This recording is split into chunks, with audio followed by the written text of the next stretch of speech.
دنیا میں سب سے زیادہ پڑھی جانے والی آیت کے پیچھے آخر کیا راز چھپے ہیں؟ چلیے دیکھتے ہیں۔ سورۃ الفاتحہ کی یہ چھٹی آیت ہمیں سیدھی راہ دکھا، بظاہر مختصر لیکن یہ ایک انتہائی طاقتور دعا ہے۔ تفسیر احسن البیان پر غور کریں تو اس ایک جملے میں حیرت انگیز گہرائی اور پرتیں نظر آتی ہیں۔ دیکھیں، یہاں ہدایت کا مطلب صرف راستہ دکھا دینا بالکل نہیں، بلکہ منزل تک کامیابی سے پہنچانا ہے۔ اصل میں اس کے 3 اہم مراحل ہیں: درست راستہ دکھانا، منزل تک لے جانا اور ثابت قدم رکھنا۔ یہ کوئی وقتی چیز نہیں بلکہ مسلسل عمل ہے۔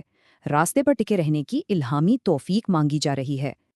تو یہاں ایک بہت اہم سوال پیدا ہوتا ہے، آخر یہ صراط مستقیم یا سیدھا راستہ اصل میں ہے کیا؟ تفسیر بالکل واضح کرتی ہے کہ یہ سیدھا اور سچا راستہ در حقیقت دین اسلام ہی ہے۔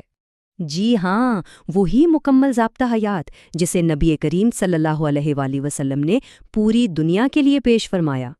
اب سوچنے کی بات ہے، کیا صرف انسانی عقل یہ راستہ تلاش کر سکتی ہے؟ بالکل نہیں، کیونکہ محض انسانی عقل اور ذہانت اکیلے اس سیدھے راستے تک پہنچنے کے لیے ہرگز کافی نہیں ہو سکتی۔ یہ سچی اور حتمی رہنمائی آج بھی قرآن مجید اور مستند احادیث میں مکمل طور پر محفوظ ہے۔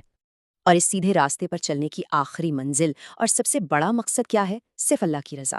تو خلاصہ یہ ہے کہ یہ آیت درست راستے پر ڈٹے رہنے کی انتہائی طاقتور روزانہ کی دعا ہے۔ اس معلوماتی پیشکش کو لائک کریں، یہ اہم علم شیئر کریں اور مزید معلومات کے لیے چینل ضرور فالو کریں۔